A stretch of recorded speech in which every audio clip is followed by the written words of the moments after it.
if they got a stick, water bottle, we would hand them some of our empty water bottles, and it was just like, and then they would go and kick it around or play with it or fill it up, use it as a container. Here is that the VBS, Kim? Is that looks like Diana there. I think that was one of the schools. These schools are all over the place. You're driving down a dirt road, and I will never complain about our dirt roads again, and you shan't either, okay? Because you have not, I don't know if that's a word, but you haven't seen, it was the rainy season. And man, when it rained, it came down. In fact, Cap Tirop, one of the villages we went to, this was kind of an area we had not been to as a mission team from prior years. This was my first time. So Cap Tirop meant the rainy season or the rainy place. And you could see it. I mean, you're up on this mountain. I think we're about 9,000 feet elevation. And boy, you could see it about midday. You'd see those dark clouds roll in. And I mean, they would look up and say, yeah, it'll be here about 2 o'clock. What? You got a meteorology degree? What? And sure enough, about 2 o'clock, I mean, it would just, I mean, it really poured. In fact, one time as we were trying to get down Cap Tirop, you're going up to it, as we were trying to get home back to Katali, where we were staying in our hotel. I mean, there were trucks that were sideways and got stuck. I mean, everybody's got a motorcycle just about. And what I didn't understand, there's so much dirt roads, everybody had like a street bike instead of an enduro, and I couldn't figure that out. I mean, it's why has everybody got these little 250 street bikes, and they're going over, these dirt roads? But anyway, we got stuck. I mean, we were probably 2 hours. We were in these little Toyotas, they call them Matatus, and you're getting banged around because it's crazy. So we were stuck trying to get back down. And this one guy was so funny, he pulled up beside us and had the window down. Of course, he's in this little front-wheel drive Nissan Sentra, and he just looked at us and saw all of us cracked saltines in there, and he's like, "Welcome to Africa." So funny. Yeah, he just smiled real big, and as he kind of was banging it, I mean, there he was making it, and here we were stuck. We were stuck because someone in front of us was stuck. We had a lot of big trucks over there, and the Chinese were working with Kenya. Kenya is, I guess, some kind of deal where they're giving them rights to the oil, and then the Chinese are fixing their roads, but they hadn't fixed them yet. But they're working on it. They fixed a bunch already, but one of these massive trucks had gotten sideways and was blocking our way. So, all right, let's look at the next.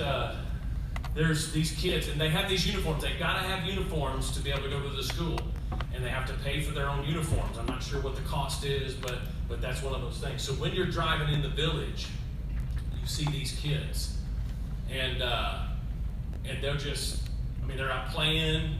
They're on recess, and in here, I wasn't actually at this assembly, but this is probably one of the VPSs or the times that the other group got to go in and share the gospel with them.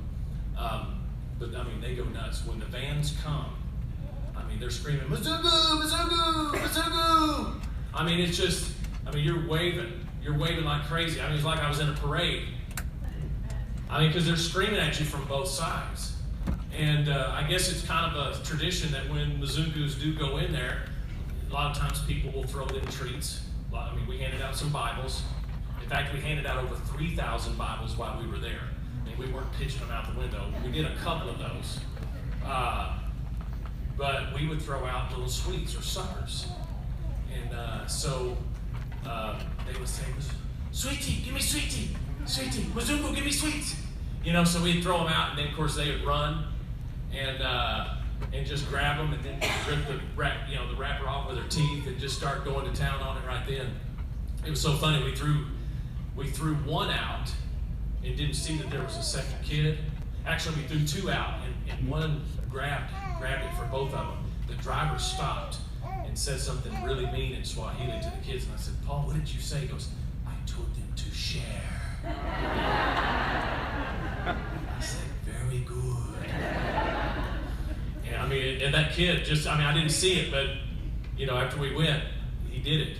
So anyway, you see these kids, and I mean, they just go nuts when we're up there. In fact, they limit how many Mzungus can be there because they just go nuts. Of course, they asked me where I was from, and we got to talk. I did get to talk to some of them, and they wanted to know. I told them I had 6 kids, and one of them said, "Are you African?" I said, "No," but I said, "There's only one race, the human race." And I showed them my skin. They want to just stroke it because our skin is very soft compared to theirs. Theirs is just kind of leathery. I mean, just with the sun. And I said, "See, my skin is just like yours. There's no difference. We're human. There's only one race, the human race." So, and then they said, "We want to see your kids." So I showed them a couple pictures. Showed them. I had a picture. First picture that came up, it was a close-up of Macy and Chloe, and one of the smart-aleck kids said, "That's my wife." I said, "Back up, Jack. I don't believe in interracial marriage." No. I do believe in interracial marriage. I'm just joking. The only forbidden marriage is when a believer marries an unbeliever. Okay? Biblically, you're not to do that because you're going to be unequally yoked. Look at these kids. This was a Halloween shirt. I'm joking. I don't know. But they're just sitting there, chillaxing. Most of them, some of them are real somber. I mean, I could think of maybe 3 kids the whole trip that I could not get them to wave at me. Normally they're waving at you. All right, let's look at the next picture here. When you're traveling, you see little critters. I mean, you see them there. You can't see this, but they're tied up with just a rope. And you don't need like highway department over there. You just have a bunch of animals grazing right along the side of the road. They all got a leash, so they can only go so far. I mean, it's crazy. They're everywhere. You just see animals up and down the road. Let's see what's next here. Okay, this is where I got to preach. I was so nervous, guys. I mean, I have never preached with an interrupter before, and it was. You look like a Mormon. You look like a Mormon preacher with that white shirt on. They told me that I needed to wear a white shirt and a tie. Okay, so I packed that because that was, and those guys were dressed. They were dressed every day. They had it going on. So yeah, I do kind of look like a cult member. But there we go. So I didn't know what I was going to do. What was funny was when I first got there, I'm trying to tell them my name. Now they all have like cool English names, Paul, Titus. There are a lot of biblical names. One guy was Zacchaeus, and he was short. It was funny. And then I said, "Zacchaeus." And I said, "Yeah, just like in the Bible." And he says, "Was a wee little man." It was funny. Titus, just regular names. And so I said, "Heath." And they were like, "Eve?" I said, "No, Heath." So I'm trying, and it's like, "Eva? Adam and Eve?" I said, "No, Heath." And I tried to, and then David tried to help and went to Jeremiah 17, which says it'll be like the heath in the desert, a small shrub in the desert wasteland. And so, it just went downhill from there. I should have just gone by Dustin, which is my first name, but anyway. So after that, it was kind of a joke. And so I felt led to preach on Adam and Eve. And so I preached about sin and Vitalis. There's another picture of Vitalis right behind me. I witnessed to at the hotel. See if you can go right to that picture with there. Okay, there I am. Okay, you see what I'm doing? What's your name? Trying to stress. Why do you have a dress on, dude? Dude looks like a lady. No, I'm just saying Heath. It was so tough for them to get that. So I start preaching, and Vitalis is, he's staying with me, okay? There's a picture of Vitalis behind me. See if you can find a picture of, I'm in the white shirt, he's in a white shirt, and he's following me. And of course, you know, I've just got to be myself. I got to move around. I got to get into it. And Vitalis did a great job. And I don't know how long I was up there, and he didn't really struggle that much. So I just think it was great. I got to pray with several people afterwards. Several to receive Christ. Most of them were, you know, just they had a lot of needs, so I prayed over them, and it was a powerful time. You guys find that picture there with Vitalis right behind me, white shirt, just like the other picture. Now there he is. So I'm going back. I realized I'm not going to be able to hold. I got to have at least one hand to speak. So, and I wasn't going to go verse by verse. I just had to do a narrative. I had to tell a story, and that's what I did. That's what Jesus did when he taught, right?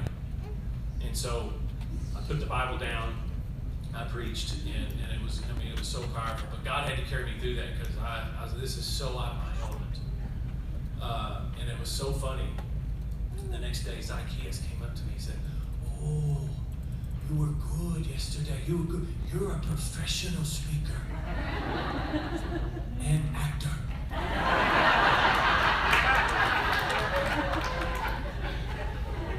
Killing me, man. I just get into it, okay? I'm not a thespian, but I just get into it, right? Now, okay, let's do. That's a great shot. Let's look at the next shot there. Okay, we get to the hotel. This is some of the hotel security that were out there, and man, it's so cool. They welcome you. You're like a celebrity over there, and then you get to tell people why you're here. I mean, the icebreaker is so natural. Listen, I'm Heath. I'm a pastor from America, and I've come 8,500 miles to tell you about Jesus. It's the whole reason I'm over here is to tell you about Jesus. And I got to witness to these guys, and I mean, look at the girl in the middle. I mean, they're just so happy, and it's absolutely incredible how joyful they are. But I shared the gospel with them. Each of them had some type of affiliation. But, you know, I don't let them off the hook about going to church. Because it's not about going to church, right? Going to church doesn't save anybody. It's you knowing Jesus. And so, I don't care what you were raised or what church you're in. I want to know, do you know Jesus? Do you know that you're going to heaven? Do you know that you're saved? Do you know that he paid the price for your salvation? And so that was a conversation I had time and time again while I was over there. So when we pulled into the hotel, and it was a decent hotel, except when we got there, I was like, why is this like, why is this a canopy bed? What is this? Oh, those are mosquito nets. Okay, gotcha.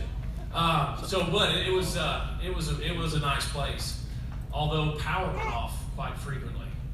I mean, it's just weird. You could just be, I mean, all of a sudden, boom. I mean, just everything would go down. It's like, did somebody trip over the cord or what? The power is much different over there than here. We're really spoiled. And they're just used to it just kind of going on and off. It wasn't too crazy. Next picture there. Okay, I don't want anybody to lust, but, and I'm not talking about myself, I'm talking about the guy with no shirt on. I got to witness these guys. This is Dennis on the left. You know, you got to turn your head because I messed up the picture. And then Colbert is on the right with the washboard abs. I've got a load of laundry in. So, these guys are like early 20s, and but I wanted to show them that I could pump some iron in there with them, and I got to share the gospel with them. Dennis was raised in an orphanage in Nairobi. A lady from California had taken him in, and so he was telling me his story, but he didn't know where he was going. He knew about Jesus, but he doesn't know Jesus. So we got him his own Bible. I shared the gospel with him. Wrote down the Romans Road. I said, this is what you got to do to be saved. You can't trust in your goodness. You can't trust in anything but Jesus. And Colbert, I got to share with him as well. Okay, next picture. So this is one of the medical clinics that I did not have to use. And if you'll notice, I just thought this was kind of cool. Services: circumcision, tooth extraction, minor surgery, emergency deliveries, and general diseases. Yeah, could I have general diseases for 200, Alex? there's so many of these shops along the way. It's pretty incredible. I mean, you think you get over there and it's like the jungle, and of course I thought I was going to be eating, you know, like goat eyeballs and you know, but I mean they've got power over there. I mean they've got running water. I mean they have running water over there. I mean it's not like inside the house; it's outside. But there's a lot of things over there. A lot of people have cell phones now. Not most of them didn't have smartphones, but they have the old flip phone. It's like going back in time, and they'll be sitting there on their flip phone. Okay, next picture. All right, this is the hotel staff at the Turrican Hotel. Look at these smiles, guys. The manager, these are Gideon Bibles. That's why we love the Gideons. Any Gideons in the house? We love Gideons because they spend their own money. I mean, they finance everything, and they go, and everything is to purchase Bibles. Okay. Some of you thought Gideons was a cult. Not in your life. All they do is hand out Bibles. Okay. I used to believe the Gideons were a cult. Then I realized I was in a cult. So, they had a hotel staff meeting, 52 employees, okay? 52 employees, and we got to give them all Bibles. The manager allowed one of our team members to stay back and address his staff. Are you kidding me? I mean, it is the craziest thing. They're so open. Yes. The kids learn the Bible in school over there. It's part of their curriculum. And doesn't that make sense since there's so much history in the Bible? I mean, it is so unbelievable how you can go over there and how open. I mean, this is like low-hanging fruit. Oh, man. You come in, and they're just excited to have their own Bible. Aren't they beautiful? The Bibles, too? Now, all right, next, okay, everybody loves Coke over there, okay? So if you're a Coke fan, you're loving it, okay? And Coke is okay. I'm not into, like, drinking all my calories. I'm into eating them. So, Coke is everywhere. But that sign says, enjoy a refreshing cold Coke. Baridi is cold. So when Scott would get in the restaurant, Scott would order a Coke Baridi. And so that he was ordering a cold Coke. As opposed to, I'd like a hot Coke, one that burns through my nasal and makes me belch. That's what I want, right? Who doesn't want a cold soda? Coke Zero was to be found, Kelsey. So instead of Diet Coke, it was Coca-Cola Light. Oh, she's got one. Coca-Cola Light is what they had over there. So, man, everybody is into Coke over there. So, now, this is a picture of two kids, and I believe those are the two worst haircuts in Kenya's history. That's why I took the picture. I know, it's probably the owner's kids. But those are some nasty haircuts. Okay, I just took that for fun. Okay, in the village of Capture Rock, when we're coming through, I mean, people are they're standing outside. If they're not in school, the kids are just playing. When we drive through, I mean, it's fun time. All right, next picture. Now, there were some nicer homes in there. Believe me, these are some nicer homes here. And have a little bit of tile laid down there, some color. I mean, most of them are pretty much shacks, but these are nice. Look at the next picture there. This lady, we got to witness to her. She's cooking, and she's doing some laundry in the back. This is their oven, and she was cooking, and she has some laundry back there. They have laundry detergent in their little stores, little packets. She's washing, and we got to stop what she was doing. Another picture I messed up. Lauren is holding the only baby in Africa that wouldn't smile. Okay? She probably wasn't feeling good, so that's what we're going to go with. All right, next picture. You would get to welcome this kid here. He kept following me around. I mean, it was so cool. I mean, he was always just about 5 feet from me, and you just wanted to take him home. You know, what's one more, right? But I mean, just everywhere, eyes were locked on me, and it just moves you to see them be so joyful. And they all want to come to America because they know they think that we've got it so great over here. And we do have a lot of things that are great, but it really spoils a lot of us, doesn't it? You go over there where there's trash in the streets and there's poverty, and these people are happier than us. It's crazy. It just shows you it's not about what you have. It's what's inside. All right, next picture there. Walking along the streets, we would stop. I'd have an interpreter with me. He would introduce me. They're big into introductions over there. They would introduce me. They would get my attention. Then he would say, "You have permission to speak." So, I mean, the first time it's a little awkward. It's like, "Hey, from America." I didn't do that. I didn't do my George Bush. But I said, and why is it when you're talking to somebody, it's like you talk louder and slower? It's like, it's so crazy how I do that. But I flew 8,500 miles just to tell you about Jesus. They would listen. It was amazing. I mean, they would listen. And then I would ask, "Do you know him?" "Yes, I'm Catholic." Okay? Catholic has 3 syllables over there. Catholic. I said, "Okay, I'm not here to talk about religion. I'm here to talk about Jesus. I want to know what you're trusting." And that was the conversation many times. I want to know, do you know him? Do you know your sins are forgiven? Had a guy come up, we're walking down the street. You see motorcycles everywhere. You see a string of motorcycles there? I mean, they're everywhere. When we first drove in, it was a little intimidating. I never really felt like I was in danger over there at all. I just had a weird wave come over me. When you realize, when it hits you that you are really a minority, I mean, they could kill you and bury you and nobody's going to say anything, that kind of feeling.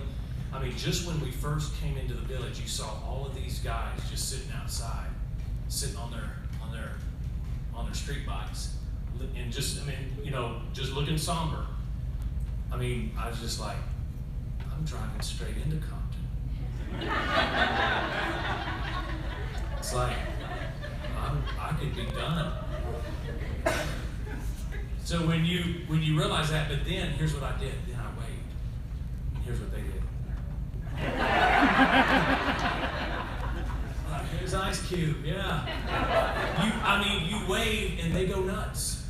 Many times they would wave with both hands. Many times they would do. And so it was so much fun. Once I got over the initial shock, and these people aren't going to cut me up, they're so friendly. And they would just come up to you on the street. "Where are you from? What is your religion?" That was a conversation. I mean, I just get to talk to him. Some guy came up behind me on his motorcycle and stopped me. And he told me he was Catholic. I said, "Do you know Jesus?" I said, "Do you know your sins are forgiven?" "Only God knows." I said, "No, the Bible says it was written that these things that you may know that you have eternal life." I said, it's not going to be your good outweighing your bad. I said, if you're waiting to find out if you get in, I'm here to tell you, you're not going to make it. Because your good's not going to outweigh your bad. Handed him a Bible, wrote the Romans Road down, and as I hand it to him, I'm handing his friend who was on the back of the cycle, and he turned right to it and read it. "For the wages of sin is death, but God is eternal life." I said, "That's right." I said, "Here's what you and I deserve. We deserve to be separated from God. There's no evidence that God's going to weigh our good against our bad." I said, we deserve. The penalty is death, separation from God. Sharing the gospel with him. I said, "Listen now," and then while we were still sinners, Christ died for us. I said, "See, God's not waiting for you to be good enough so that he can accept you. Christ died for your sins even while you were still sinning." I said, "We're spiritual criminals. And Jesus paid our death penalty even while we were sinning against him." And you could feel the conviction. Come on. You guys know when you share the gospel, you could feel the Holy Spirit. The conviction came over this young man and the guy sitting behind him. And then I said, "Well, let's turn." He turned to Romans 6:23. He said, Wages of sin, all 3:23, excuse me, is all have fallen short. I messed up. 6:23 is for the wages of sin is death, but the gift of God is eternal life. Then we went to Romans 10, 9 and 10. It says, if you confess with your mouth that Jesus is Lord and believe in all your heart, and I'm not talking believe intellectually, this means a trust and a dependency. You turn from all of your self-righteousness, all of your trust in religion or tradition, and you throw yourself in God's mercy, and you trust Him. He'll save you. I said, what you need to do is you need to do that right now. You need to go home and read that. I want you to read God's Word. Don't just take Mzungu's word for it, okay? You read it. This is God's Word. Because most of them, had a little bit of maybe a little church connection, but a lot of them didn't have that relationship, okay? And they'll tell you yes, and Scott warned me. He's like, hey, they're going to tell you, they're going to shake your head and say yes, they're going to be real nice. But you got to keep pressing. You got to keep, pulling those layers back. Hey, when have you trusted Christ? Do you know your sins are forgiven? And guys, that's how you tell if somebody's saved or not. Do they know it? Because if you don't know where your balance is, I promise you, you haven't trusted Christ's payment for your sin, because He paid it all. There's no down payment. So the conviction, and so it was so cool. I was so engrossed with sharing the gospel with them. And it was almost 2 o'clock, and you could hear the thunder. And my interpreter was getting nervous. He was, I was like, man, I gotta finish up. I looked up, and there was about 25, maybe 30 school kids that were just listening right there around me. It was so cool. Everywhere I went, when I started to share with somebody, and I get into it, and people, just on the market, you could feel people kind of scoot in, and then I'd make eye contact with them, and then they would, kind of look away. But people would just lean in. They would scoot in to hear what I had to say. Do you have a Bible at home? No. You want English or Swahili? Swahili, okay? So I give them a Bible. Man, I'm so terrible with presentations. I'm sorry, guys. This guy was out working on some wood, and I just, he didn't speak very much English, but Vitalis, who was my interpreter, he got to interpret for me. And this guy had a Catholic background, but did not know that his sins were forgiven. So I led him to Christ, led him to, and gave him his own Bible. So that was super cool. Next picture, let's see what we got here. More kids playing. There's the Zion retail shop. They had these little cell phones. Michael, it was really cool. They didn't have Verizon over there. I'm sure they did somewhere in the bigger city, but we were in this rural area, and they had these little phone car. I mean, it was crazy. I mean, it was just like, they've got SIM cards in there? I mean, it's like, really? It was crazy. So there's kids playing. All right, look at these faces, guys. I mean, this is what I came out to every day after I got my backpack and my 2 jugs of water. I mean, look at those kids. They're just super cute. Okay, next picture.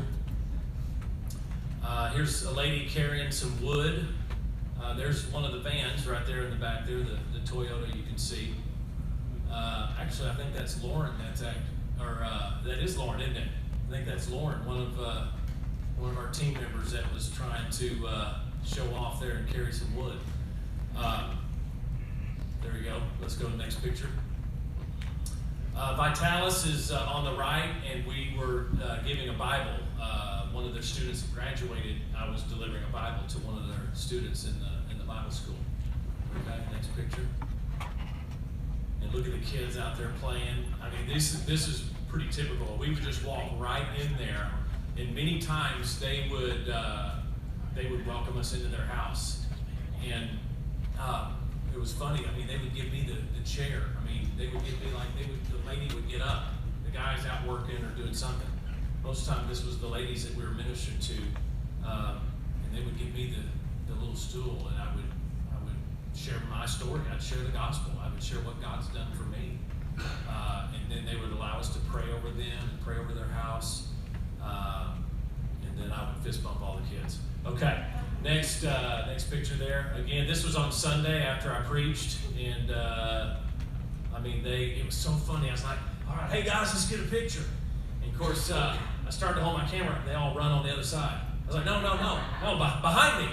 And they're like, no. I said, selfie, come here.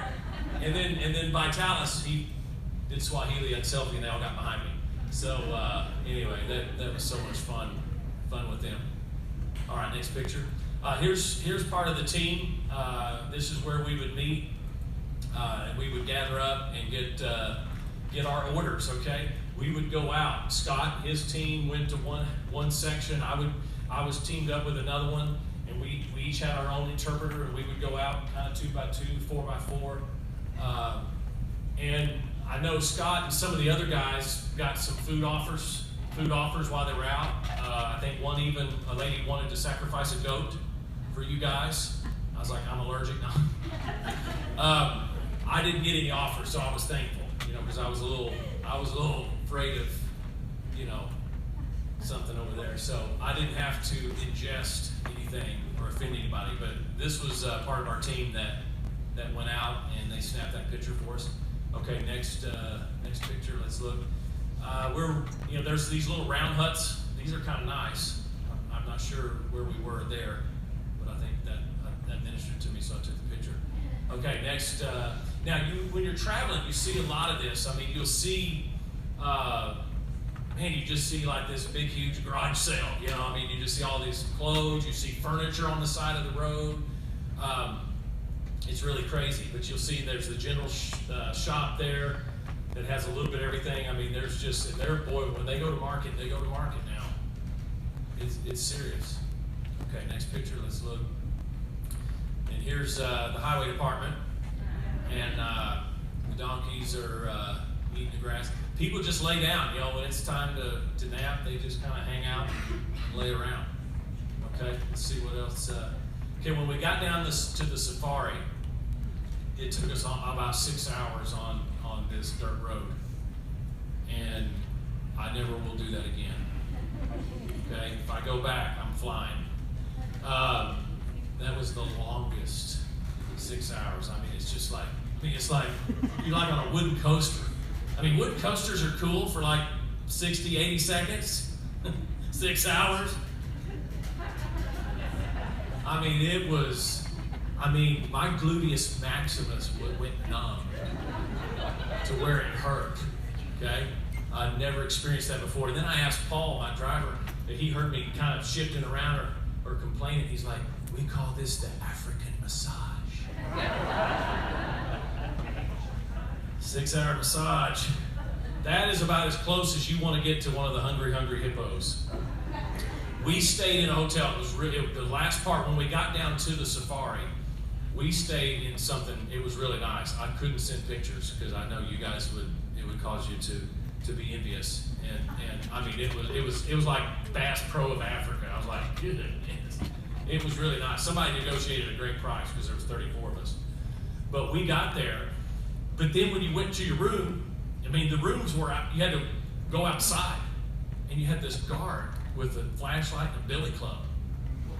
And it's like, what's he doing out here? What, is there security out here? I mean, it's like, yeah, the hippos are right over here. I was like, are you kidding me? What, are they allergic to flashlights and billy clubs? Because if that 5,000-pound creature comes running out, I don't think that's going to stop him. And he's like, he's scared of me. I said, man, I hope you're right. Because I've Googled that hippos kill more people than lions. And it's true, they won't eat you though, they just break you in half. They get a commission because then the lions eat, because hippos they're vegetarian. So that's as close as you want to get to those guys. All right, next picture. That I got with my phone. That one I'm pretty proud of. But to go out there, it's hard to describe, guys. I mean, you're just out there, and it is just so cool to see critters. Now, that's not a zoom lens. That is, I mean, I'm that close to that lioness, and there's a carcass right over here. If you'll see about 9:30, 9 o'clock, you see the lion. There's several other lions over there. Of course, we're in this Matatu, which is a Toyota. It's a Toyota with the roof stands up, so you can stand up. And of course, I'm thinking, I'm glad they just ate, because if they wanted to, they could have another meal I mean, there was enough room. They could have jumped up and done some damage. All right, next picture. I've got another one walking close by. Yeah, I'm in the very back, and you see I'm behind the glass safely because I'm allergic to cats. No, I'm really not. But that, I mean, they're huge. They're huge. All right, next picture. All right, there's one of the vans, and the safari is massive. I mean, this is just, it's crazy. It was kind of like the Lion King. I mean, it really was, because we saw Pumbaa. I mean, we saw the little warthogs everywhere. And you know the trees, the acacia tree, the umbrella-like tree, and there's all kind of vultures sitting in it. And then Simba comes out. It's like, man, this is cool. So it really was neat. This is right outside my hotel room, and that's where you had to walk down to get to your room. And the door and the entire front of your room was glass. So if the hippo wanted to come on in fact, now they said they could hear them kind of grunting and grazing out there, just right outside. They love to come up there. And so I never heard them because I'm a heavy sleeper. But anyway, I didn't want to see them. They walking down the street, they'll just grab your hand. And Scott, I'm so thankful I got, because I'm not used to like people grabbing me when I'm walking, right? And even men will do that. And it's like, whoa. We're grabbing my hand, man. This ain't cool. But it's their culture. You just let them do it. It's like, but the kids, it's different, right? But when a man grabs you. Now, we went to see the Maasai. This is the Maasai tribe. Now, those houses, guys, that is an excrement house, okay? That is made from cow, yeah. And it's dried, and then they have a little, I mean, it's crazy. We got to go in one. We got to go in this village, and they negotiate. I mean, we're tourists, and they're used to tourists, and so we had to negotiate to get in the village. And so we got the price to go in, and they took us in one of their houses. I mean, I had to just kind of get in and just really get down in there. But it's so tiny, and you got flies everywhere. I mean, it's just crazy. Look at the next picture. They would take us in, and of course we did this little dance with them, and there was a video. I mean, they got me up there, and so, but my video is somewhere. But I had a blast with them. I did air guitar, and this is the guy that's still wanting to know what my name is. Yeah, there we go. I start dancing, and I forget the name of that, Scott, the name of that weapon, but that can really give you a headache. I forget the name of it, but they can throw that thing. There's my air guitar, because they started singing and dancing, and one guy was doing like the bass, and he got right beside me, like he was showing off. But yeah, I think it was the guy that's got the headdress on there to the right was the guy that was the bass singer. So much fun to hang out with those guys. Took my glasses and wore them. We went into their little village where they sell stuff. I mean, they're trying to they're trying to close the deal. They're trying to close the deal. And so I'm like, hey, I got my sword, I got my weapon, I'm good, okay? I don't need 3 more, okay? So I'm trying to get out of there. I mean, it got a little, I mean, it's just the way it is. So we finally got out of there because I said, my chief's calling. We got to go kill a goat. I need my people. I did that. I just went crazy on them. It was so much fun. They were all like, oh, when we were in there, isn't that neat? There are roads over there. There are paved roads, and they're so beautiful. What was neat, when we were in one of the Maasai's house, he's like, one of the girls took a picture, and he leaned in, it was so funny, he leaned over, he said, now you can make that your Facebook profile picture.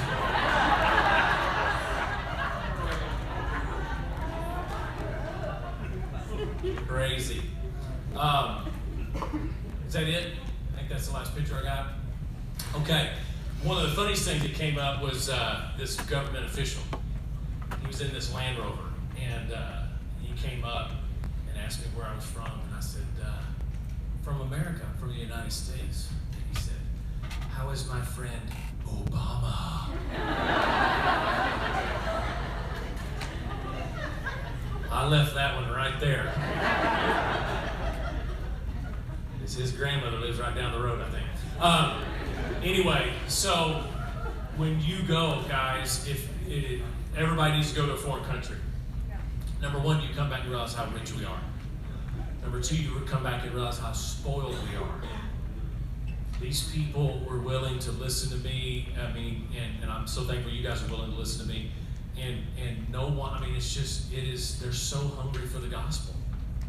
And we have it everywhere, right? We've got Bibles, and I mean, it was so neat to hand out a Bible and then see a guy read it right then. It's so neat to hand out a Bible, walk down the road, and then to see a guy stopped on the side of the road, sitting down in the grass reading. The Word of God is a treasure, guys. And we take it for granted. And they get their own Bible, and they're just so happy. And so I don't know how many we had hundreds. I mean, we were able to go into schools. We were able to go into a Catholic school and share the gospel. I mean, they just welcomed us in, took over the class. The kids all of them got their own Bible, and we shared the gospel. That was the whole purpose of the trip, was to share the gospel. And we got to have fun at the end with the safari, which was super cool. But we saw hundreds.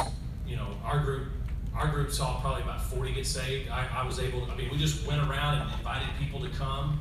We told them we were going to meet in this place. We rented this little room out and said at 12, Pastor Heath is going to teach. And then about 12:34, about 20 people showed up. We told them noon, and it was 12:34. They came in, and I shared the gospel, and 5 people came up to receive Christ. And we had to pray with them and give them their own Bibles. And so there's just nothing like that feeling when you present it and they respond. I mean, it's just so powerful. So the money that you donated to help send me, this was your mission trip, guys. I mean, I got to go on the front lines and experience it, but it was incredible. So and it kind of gets in you, doesn't it, Scott? Scott, Kim, you've been how many times now? 5, 3? I mean, it's just something that gets in you. And so I got an email from our missionaries in India, and they were looking at airfare and who wants to maybe go to India. So I know Scott's been to India, but I think I saw a round trip for like $700.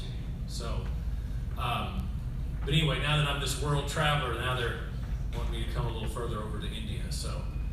But it was an incredible time, guys. I'm so thankful to get to go, and it fires me up because, hey, we got to be doing it right here. Everybody that comes in your life, you don't know if they know the guy, if they know Jesus or not. It's not about what church. Do they know Jesus? Do they know their sins are forgiven? And where are they going? And those are things that we need to be telling people. So anyway, I'm glad the youth got to come in here tonight, hang out to see what all happened, and to kind of experience that. I wish I had the videos. If I can find that video of me dancing, it'd be proof that a Baptist can't dance. But it was so much fun to enjoy them and to share the gospel with them. So thankful for David Bright challenging me, and then everybody was so good. I mean, we just bonded. I didn't know hardly anybody, and then by the time we left, we were very close. 2 weeks in a foreign country will make you close to those around you. So anyway, thank you guys so much. Any questions? I mean, I'm kind of running a little bit over time. Cameron, is there some burning question that anybody wants to know that maybe I didn't? Okay. Yes, they were. We made sure they were. Vitalis, mine, actually has more seminary training than I do. He actually came, somebody sponsored him, and he came over to the States. And I said, where did you study? And he said, Florida. Oh, okay, cool. He's actually got a doctorate. So he sharp cat. Anybody else? Any other? Yes. How was the Baptist? The bathroom situation. There was it was interesting, okay? Most of the time there was a toilet, but then other times there was just a hole in the ground, okay, with concrete around it. And so, and then other times we just had to stop and everybody scurried off into behind a tree. I mean, 6 hours on a dirt road, there's no rest stops. And so people just stopped, and so it was interesting and smelly. Yes. And that a lot of the time it's the women that you were receiving kids on the trial working. How did the men take that when they came back? Well, I mean, they were very open to it. And in fact, we didn't do a men's conference while we were there. We did a women's conference. And I said, well, why? I asked my interpreter, I said, why? I mean, and the women would come from all over. I mean, I don't know how many hundreds of women came to this conference. And I asked Vitalis, I said, what's up with the guys? Why is it just a women's conference? He said, here, men think they know it all. I said, just like in America. We can't get a men's conference. You get women at a women's conference, but you can't get a lot of men at a men's conference. It was really funny. But yeah, the women, I mean, they came. And so, but yeah, I only had 2 minor altercations while I was over there, and both of those guys were intoxicated, okay? And they just wanted to argue with me. And so, I mean, that was the only 2 things I had. I had to get a guy off of me, but it was just because he was so drunk. He was wanting to argue with me. How cool was it? Let's see. It got. It was. I mean, I had to wear a light jacket, so it was probably in the 50s, maybe low 50s, low upper 40s, maybe low 50s. I mean, it was. I had to have just a light jacket on, especially as I'm driving in the van when we were on the safari. But I was never cold. I was never cold. It was perfect. Yes. What's that? I had a couple back massages. Yeah. I mean, you ride around on those dirt roads and it gets crazy. Somebody's 90s ringtone's going on. Yeah. Any other questions? Yes. What was the most different thing that you saw there? Other than just the kind of the crazy traffic and some people relieving themselves on the side of the road, that was kind of weird.